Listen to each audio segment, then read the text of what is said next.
in 1904, get us down. In 1904, Teddy Roosevelt ran for re-election. Teddy Roosevelt ran for re-election and won. He won a landslide. Let me get where I'm going here. He won big time. Your PowerPoint's down, by the way. What's going to come? I'll do it in just a second. Yeah, I'm having problems with that now, but it'll be okay. I'll go turn that on in just a minute. Anyway, now we've done the Pure Food and Drug Act, right? Yeah. Okay, very good. Roosevelt was reelected in 1904 by a landslide, and he was 46 years old. I mean, that's young for presidents. And that meant that in 1908, there are no term limits on the presidency. That meant in 1908, he would only be 50 years old. But on the night that he won, he made the biggest political mistake. Get this down. He made the biggest political mistake of his career. And why he did this, I've never read, and I don't know of anybody who knows. But he said, he was there thanking his supporters. You've probably all seen these presidential candidates that when the election campaign's over, they go out and thank their supporters. And he was.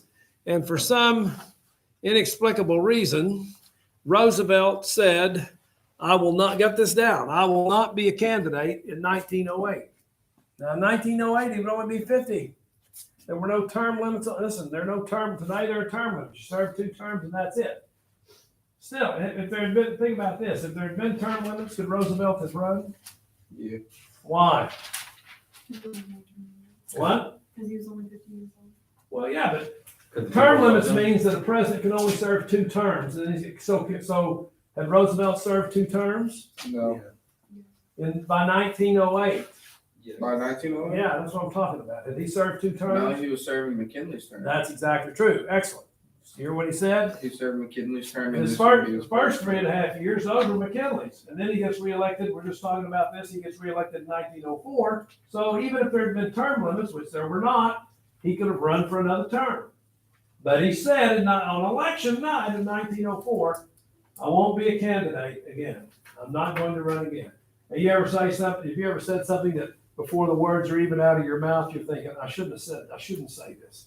And that's what Roosevelt thought. And he never, ever, ever got over it. Because by 1908, get this down, by 1908,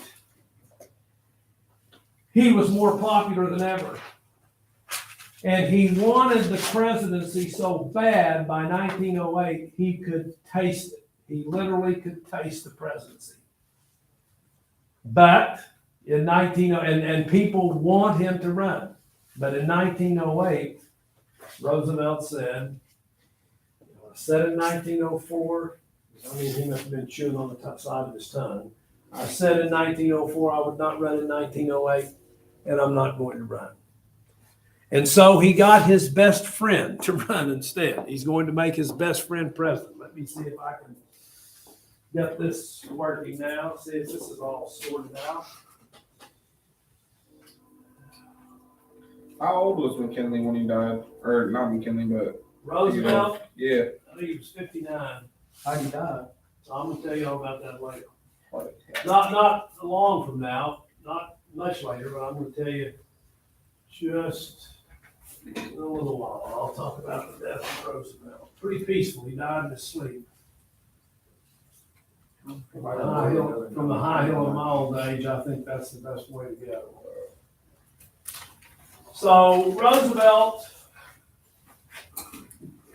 gets this man, William Howard Taft. Write that down. And by the way, with my accent, it may sound like I'm saying students write this. I'm not saying Taft. I'm not saying Taft. It's Taft. Taft, okay? That's William Howard Taft. And not only was he Teddy Roosevelt's best friend, he had been Roosevelt's Secretary of War. He had served in Roosevelt's cabinet. And Roosevelt supports Taft because he believed that Taft would continue his policies. And by the way, get this down too, Taft is a progressive. Now listen, get this down. He's not as progressive as TR, but he's a progressive. He is a progressive. And so the campaign started. And, you know, with Teddy Roosevelt's support, Taft is a shoo-in. He's going to win this race. Ran against a Democrat named Alton B. Parker. Don't worry about him. Nobody ever heard of Alton B. Parker. But only one issue came up really during the campaign, and that was Taft's religion. Okay, it was Taft's religion. Taft belonged to a sect. They're still around. They've got a beautiful church up at Jinx. I don't go to church, but I'm going to go there someday. It looks like an English country church. Taft was a Unitarian.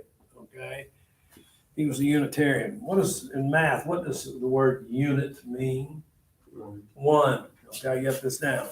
And the Unitarians said there is only one God. You know, Christians, and the majority of this country in 1908 and the majority today are Christians. Christians say that there's only one God. Unitarians say there's one God.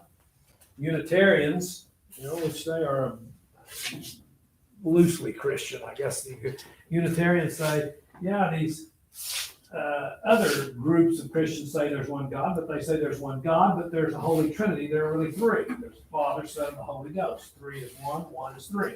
You understand that? Well, I don't. If anybody ever convinces how one can be three and three can be one, anybody ever explains that to me, I might convert. But yeah, you know, that's what they say. When Jesus was on the cross, he was talking to the Father, but that's got to be two, okay? But anyway, the Unitarians, and by the way, Muslims accuse Christians of the same thing.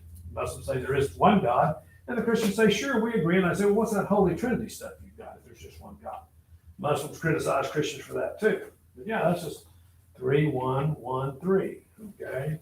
Anybody? Now, you know, you just got to believe that. You know, there's no rational explanation for that. If say, you know, 1 is 3 and 3 is 1. Well, the Unitarians believe there was only one God. And therefore, they said, get this down, that Jesus was not the Son of God. What is the essential belief in Christianity? Jesus was the Son of God. That's it. If I come to your church next year, assuming you're going to a Christian church, I don't think this would happen in a mosque or a synagogue, but if I came to your church next week and I listened to the sermon and I said, you know, you people really have convinced me and I think I'm going to join, I've just got one little tiny problem. You know, I just don't believe that Jesus was the Son of God. What would they say to me? You couldn't. What? You couldn't join. What? You couldn't. No, you know, and then they would probably say, well, you know, we're glad to have you, come back next week, you know, listen to the sermon, and you'll eventually become convinced, but you can't join. And that's absolutely right. I'm a Republican. That's like me going to a Democratic primary and saying, gee, can I vote? They'd say, no, you're a Republican. Get out of here. So that's the essential belief in Christianity, that Jesus is the Son of God. Christians don't agree on baptism. You know, some sprinkle, some duck you under the little bubbles quit coming up. You know, some baptize you when you're a little infant, some do when you're 30. And they've got all, you know, some take the Lord's Supper once a year, some once a week, some once a month. You know, there are all kinds of disagreements in the Christian faith, but that's the one they agree to be a Christian. Jesus is the Son of God. And Taft didn't believe that Jesus was the Son of God. Do you think somebody could be elected president today if they didn't believe Jesus was the Son of God? Yes. I don't. People like a 25% chance they get Huh? president. 25%? Well, this is a big deal. What percentage of the world right now is Christian? Christian? Well, there are 8 billion people on the planet, and 2.2 billion are Christians. Okay. 20%. But anyway, but my point is, I think that would be difficult right now in the United States. I'm not saying it couldn't happen. I've heard people say, if we ever elect anybody that doesn't believe that Jesus is the Son of God, it's the end of the country. Well, you're about, 100 years too late, because we elected Taft, and Taft didn't believe that. But he was criticized for that, and Teddy Roosevelt, who was a devout Christian, Teddy Roosevelt, who believed that Jesus was the Son of God, went to church and all this stuff. Teddy Roosevelt said, well, I'm going to go to church with Taft. And Roosevelt's staff said, don't do it. You're the most popular president ever. Don't ruin your presidency. Roosevelt said, I'm going. They went down and sat in the church and sang hymns and said prayers. And, Roosevelt came out smiling with Taft, and that pretty well put the religious issue to rest. And Taft goes on and wins. And we actually had a president who did not believe Jesus was the Son of God. He wasn't the first one. Lincoln didn't believe that. Lincoln was probably an atheist at worst. and at best he was an agnostic. Thomas Jefferson, real flaky on that. Even George Washington. George Washington couldn't get admitted to most churches today. I'm talking about Christian churches. One time George Washington went to church, and So some of our most famous presidents. well, a didn't couple believe- of, no, the vast majority of our presidents were practicing Christians. So they said. Most popular. But the ones that I've just mentioned, there were just, we've had 46, I mentioned 3 out of 40, and there may be others, but those are the ones that we're fairly certain on. But George Washington went to church and he wouldn't bow when it came time to take communion. And so the next Sunday, the preacher preached this big sermon about, how you needed to bow and all this. And so Washington just quit going on communion day. He just stopped going. Washington couldn't get in those churches today, but anyways, that's the topic for today. In the United States, okay? And then there they are on Inauguration Day. When a president's sworn in, that's called the inauguration. And Teddy Roosevelt, there they are in front of the White House, and they're about to both get in the car and go down to the Capitol. And Roosevelt's going to stand there and watch Taft take the oath of office. And then Roosevelt left. Get this down. He went to Africa. He went lion hunting. He's going to be gone for a year. He went lion hunting. Okay. And Taft settles into the taller. Taft is 6'3". Lincoln was 6'4", maybe 6'4 and a half. But Lincoln weighed 170 pounds. He was like a fence post. Taft is 6'3", and he weighed 350 pounds. I'll come back to that. There he is playing golf. Okay, there's President Taft. He's the biggest president ever. There he is standing with his hand on the latest piece of technology, a telephone. You held the handle of the telephone and you put that up and you spoke like this. You've probably seen that in the movies. That was really modern stuff in those days. There's his bathtub. Okay, there's a rumor, a story that started that when Taft went in the White House, he couldn't fit in any of the bathtub. That was true. They were all too small. And the story goes, and this is not true. This is the only thing you'll remember that I teach you to say this year, but this was not true. But the story was that the Taft sat in the bathtub and got stuck, and they had to grease the sides to slip him out, which if that had happened, and it didn't, but if it had happened, it would have that would have been the most embarrassing presidential moment in history. They're having to grease the bathtub to get the big fat president out. However, the bathtubs were all too small. And so Taft had that bathtub made for him. It took 4 men to put it in, okay? And I used to have a picture before the fire in 95. When they installed that bathtub in the White House, they all 4 crawled in and sat down, and they've got their hands on the, I've never seen that picture since, but they're all sitting on the side, looking over the side of the bathtub, William Howard Taft's bathtub. His bathtub was 8 feet long, okay? Look at, and I'm never going to ask you how long William Taft's bath, who cares? This is just trivia. But it started about here, and it went to about here, okay? And it was 41 inches wide, so that's 36, almost to where Randall's desk, okay? This big. You go home and look, this big. You go home and look at your bathtub today and see if you think 4 grown men could get in it, okay? But there's Taft's, but he didn't get stuck in the bathtub. But there's the famous Taft bathtub, okay? He was not flashy. Get this down. He was not flashy. He wasn't like Roosevelt. He wasn't a show off. He didn't want to be the center of attention. He hated politics. It's a miracle that he became president.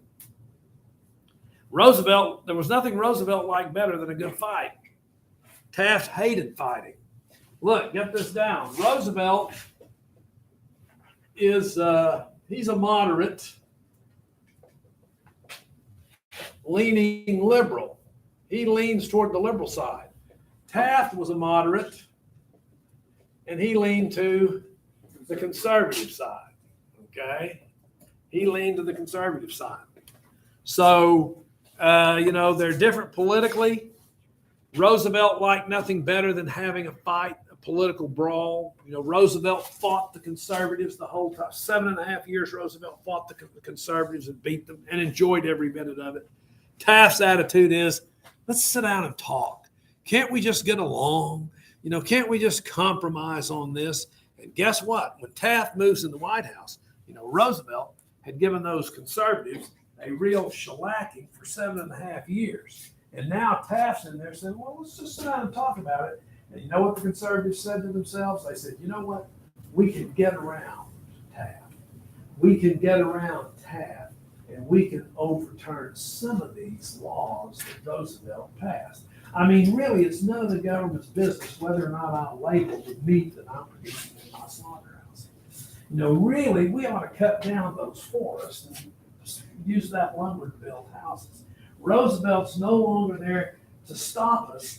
Taft is there, and Taft, well, we can get around Taft. Well, that would have been a long journey because around Taft's a big, but anyway, we can get around Taft, and we can overturn. So you understand what I'm talking about? We can so the conservatives are just sort of rubbing their hands. And they're going to take advantage of poor Taft. I mean, Taft's an honest guy. They're going to take advantage of Taft. Get this down as well. Taft's first love was the law. He wanted to be the law. He was a lawyer, and his goal in life was to be on the Supreme Court. President Taft's life is a lesson in the old saying, be careful of what you wish for, you might just get it. Because he sort of wished for the presidency, and then when he got the presidency, he was absolutely miserable. He hated it. And he's only president for 4 years. And get this down. After he leaves, I want you to write this down. After he leaves, you can't just sit in here and not take notes. That's not part of the deal. After Taft leaves the White House, very bitter, he becomes, he's appointed to the Supreme Court. Get that down. He's appointed to the Supreme Court.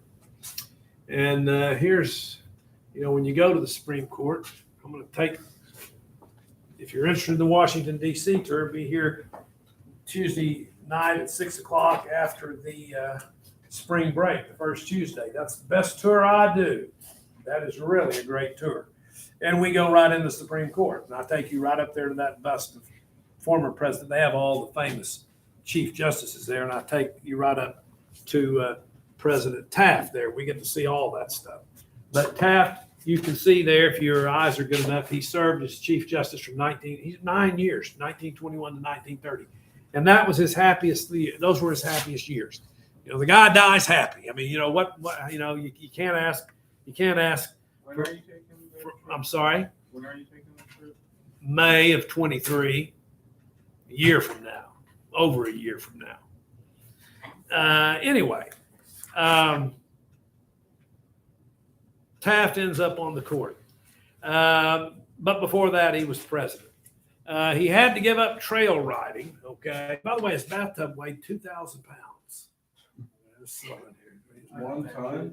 Yeah, his bathtub weighed a ton. It was lead, covered with, what do they cover that with? What is that stuff? Good.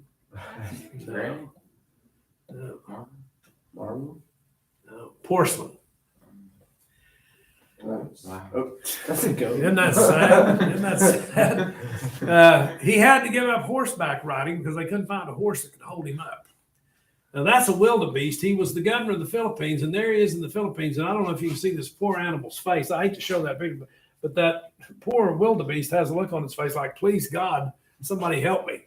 So Taft tore down Teddy Roosevelt's stables, and he put garages in there. He's the guy that brought the first automobile to the White House. There he is doing something. You're going to see Joe Biden do that in a few weeks. Every April, the president goes down to a baseball, and he started that tradition, and he tosses out the first ball of the season, and baseball officially starts. And Taft was the first one.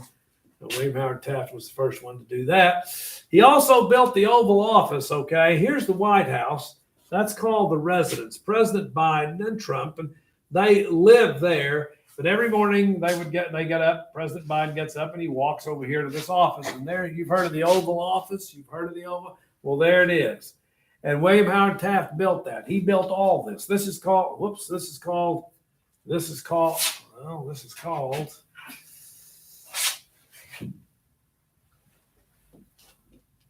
bathtub, the wildebeest. This is called the West Wing, okay? The press are over here when the president has press conferences, but that's his office. Teddy Roosevelt had a tennis court there, and Taft tore up TR's tennis court and built the Oval Office. There it is. I don't know whose Oval Office that is. Every president decorates it differently. Well, that looks like Trump's because President Trump brought back that picture of Andrew Jackson. So there's President Trump's. You know, when Joe Biden defeated Donald Trump as president on Inauguration Day, Trump didn't even attend. That hadn't happened since 1801. John Adams was the last one to be so miffed that he had lost that he wouldn't attend the succeeding president's inauguration. But anyway, you know, while Joe Biden was down a couple of hours getting sworn in and watching the inaugural parade, just a battalion of workers fell on that. They took out the carpet. They took everything. They stripped everything to the bare walls, and then they came back and they put the decor that President Biden wants. So it changed, and it didn't take them long to do it. Sometimes they have to replace all the wallpaper, you know, depending on what the president wants. But there's the president's office, the Oval Office. And that desk, by the way, you know, a president can have any desk that he wants. I'm sure the White House has a basement full of them, but that desk is called the Resolute. The Queen of England, Queen Victoria, I think it was Queen Victoria. Yeah. I think it was. Yeah, she gave that to as a gift to the President of the United States. It's made out of a British battleship, old wooden. They call them man of wars, called the HMS Resolute. Well, that desk is called the Resolute desk, and most presidents use the Resolute desk. I think there are a couple that haven't, but most presidents use the Resolute desk. There's President Obama in the Oval Office. And he's making a phone call, and he's got some of his staff. It must be sort of a weekend, although some of them have ties on. I don't like that picture because, you know, most presidents, they have so much respect for that office and all of the momentous decisions that have been made there. They wear a tie. I think when a president goes, this is just my opinion. He's president. It wasn't his opinion, so my opinion doesn't count. But I think anytime a president goes in the Oval Office, he ought to put on a tie. I don't care if it is on a Sunday afternoon and it's an emergency. President Obama, I generally like him, but I don't like that picture of him. But anyway, there he is on a Sunday afternoon or a Saturday or whatever day it is, and he's working there in the Oval Office. That's Teddy Roosevelt's Oval Office. Well, Taft, like I say, was not a show-off, but guess what? You know, Teddy Roosevelt broke up 44 trusts. Remember that? Yeah, broke up 44 monopolies. And, you know, Roosevelt sort of has this, just to show you the difference between Roosevelt and Taft, Roosevelt has this reputation as being this go get them, you know, bust up the monopolies, but he only broke up 44. William Howard Taft, who was much quieter, didn't want to see his name in the headlines, wasn't a show-off, wasn't loud. Taft actually broke up 90 trusts, a lot more than Roosevelt did. He didn't get the credit for it, and guess what? He didn't care. He didn't care. He said, that's my job. I'm just doing my job. You don't have to pat me on the back, hug me, shake my hand, and give me the Medal of Honor because I'm doing my job. Okay, Roosevelt would have wanted all that. Well, so anyway, get up and take a break real quick. Quickly, chop, chop.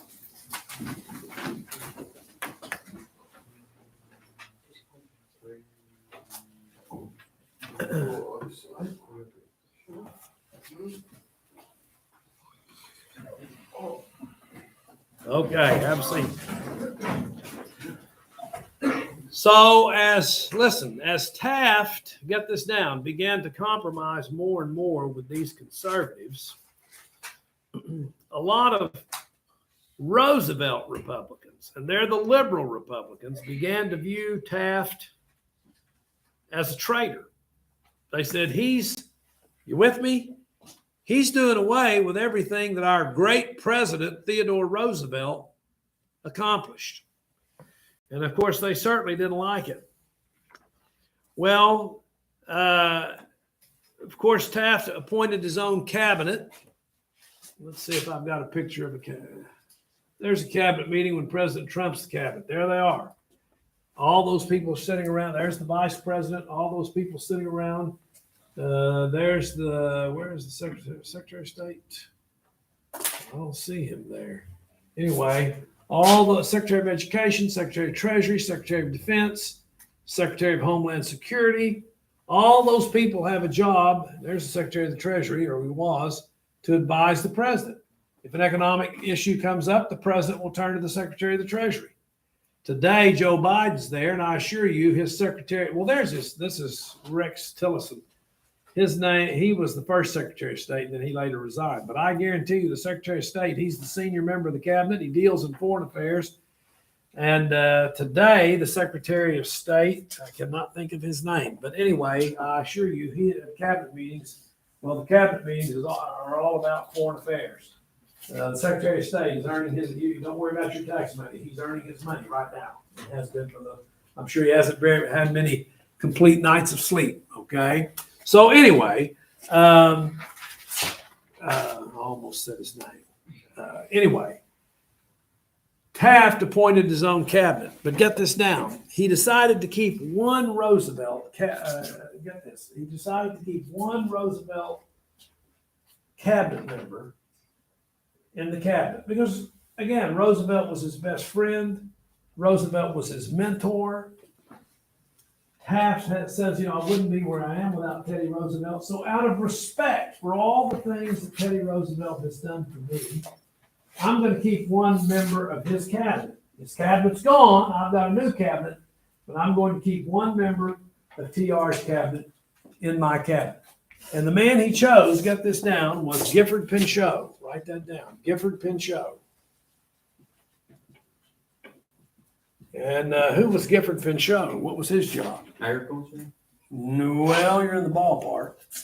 What was his job? Roosevelt had created a special office for him.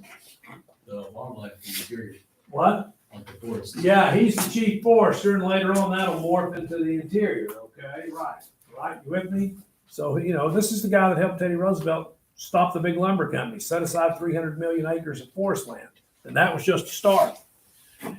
Banish the Christmas trees in the White House. Attaboy, Teddy. Anyway, Gifford Pinchot. Well, at the same time, though, Taft, get this down, had appointed this man, and of course, this guy is a progressive liberal. At the same time, Taft appointed this man, Richard Ballinger,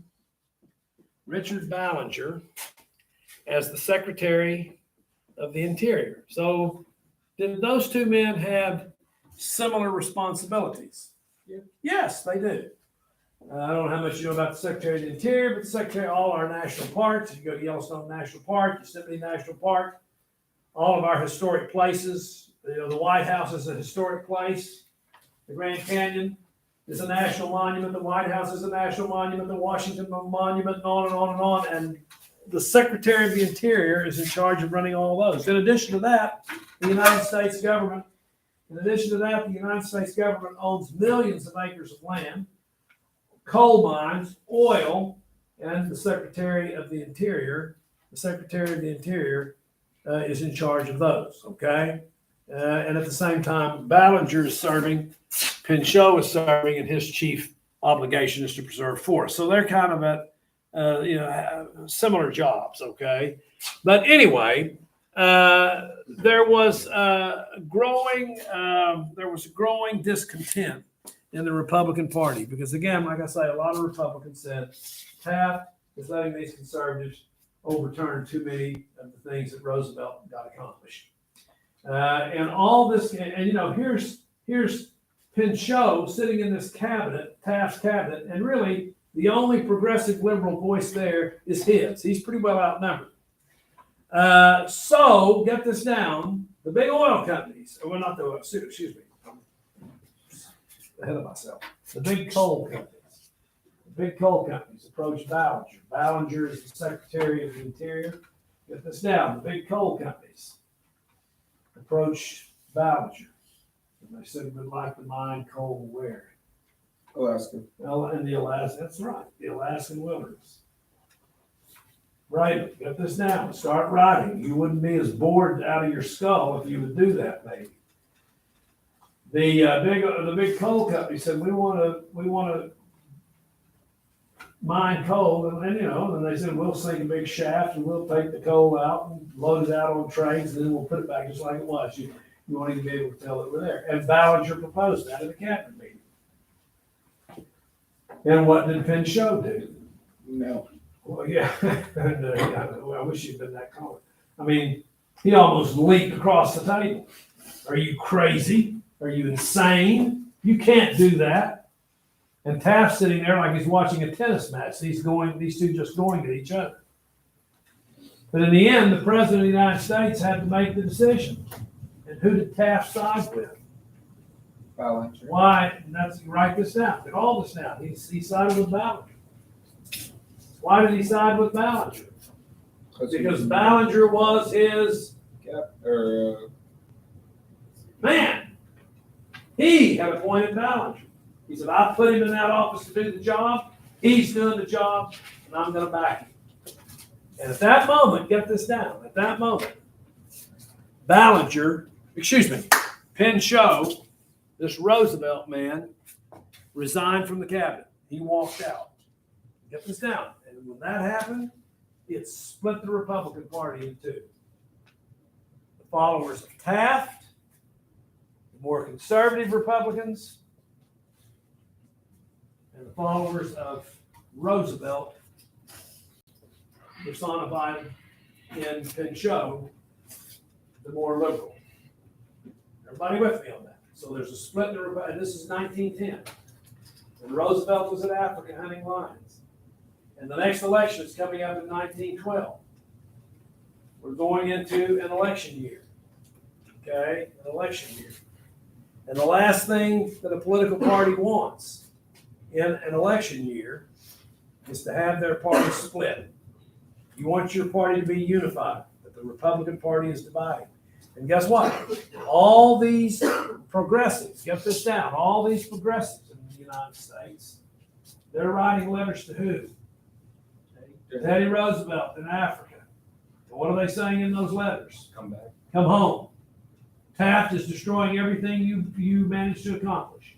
You've got to come home and save the Republican Party, and you've got to come home and save America. And in 1910, get this down, Roosevelt came home. His safari was over. He had shot about as many animals at that moment that he wanted. And he came back to New York Harbor. Typical Roosevelt, the show off. 6 battleships escort him in. And he's a little short, fat guy, a little speck on the front ship. And he's standing there with his hat up like that while guns are firing and 500,000 people are cheering and throwing confetti in the air. And the backdrop of the whole thing is the Statue of Liberty. That's pretty good, isn't it? And when his ship docks, he steps off, and not just the United States press was there, the press of the world was there. And they had one question. In fact, it was the biggest question in the world. What was the question they asked Roosevelt? Are you going to run? Are you going to run against Taft for what? Re-election, president. No, not for what'd you say? He's a Republican representative. Are you going to run? Get this down. You're almost there. Are you going to run in 1912? This is 1910. But looking at, are you going to run in 1912? Get this down, for the Republican nomination for president.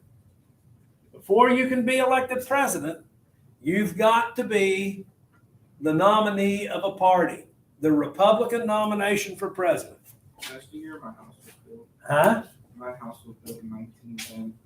Which house? The one I live in. The one you live in? Yeah, well, I'm sure they did them right those days. Anyway, 1910, and for the press of the world there, they're asking, what Roosevelt say? Yeah. I'm not running. He said, look, I was president for 7.5 years. My best friend, William Howard Taft, is the president. I'm a Republican. He's a Republican president. I'm going to support the Republican Party. If I were to run, it would split the Republican Party in two and allow the Democrats. Do you think I'm going to do that to the party that I've been a member of all my life? No, sir. He said, I'm going home to my house at Sagamore Hill. There it is. And he said, I'm going to play with my grandchildren, and I'm going to sit in my study. And by the way, there's his study. I'm going to sit in my study, and I'm going to write my memoirs. Once in a while, somebody wants to hear an old ex-president, I'll go out and make a speech. But I am not running for the Republican nomination. What, in reality, what was he saying? He's definitely going. I'm running. He's gonna run in 1912. Yeah. You win? You ride the bus, I'll tell you all about that. No, is the answer to that. He runs. Wait, who does he run against? Taft. It's a long story that I can't answer in 2 words, so you'll just have to wait. Pat became a Democrat. No, Taft's a Republican. Anyway, it's a long story. I can't tell you what. Anyway, back to what I was saying. You know, you have to learn to read what politicians are saying. Right now, we've got a presidential election in a couple of years, 2.5 years. And already, people are looking at the Republicans. The Republicans are saying, well, if Trump doesn't run, that might make a chance for me to be the nominee. So people like Ron DeSantis, the governor of Florida, Chris Christie, the governor of New Jersey, they're starting to appear in places, making speeches. They're invited.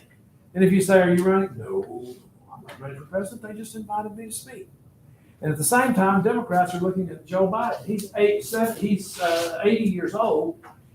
When he runs for re-election, if he does, he'll be 82. And most people say he won't run again. He will back it. So leading Democrats say, aha, there's my chance to get the Democrat nomination and run for president and be elected.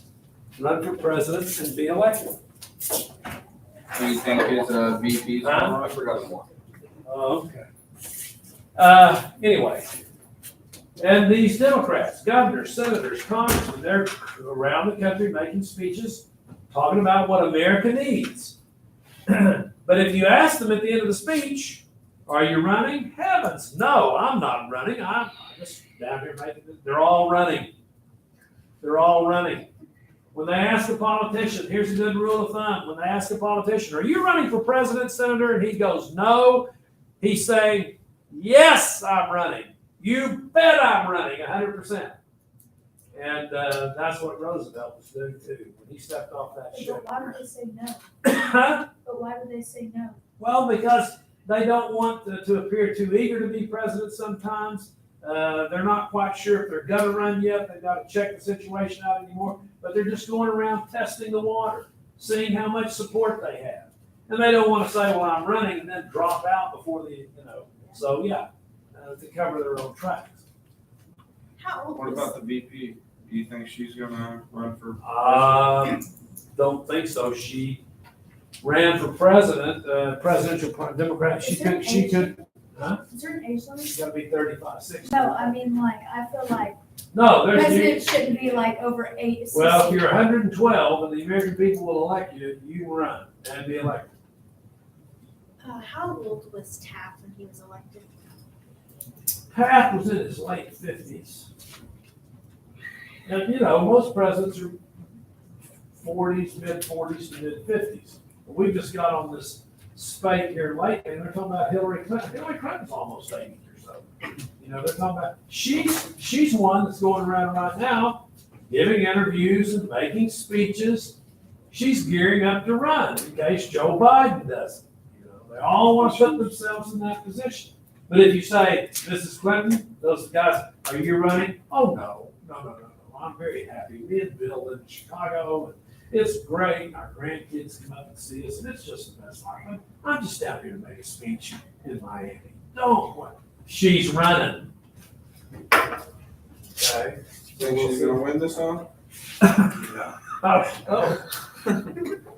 So I voted for her the first time, but I don't know. if she'll- Really? Yeah, sure.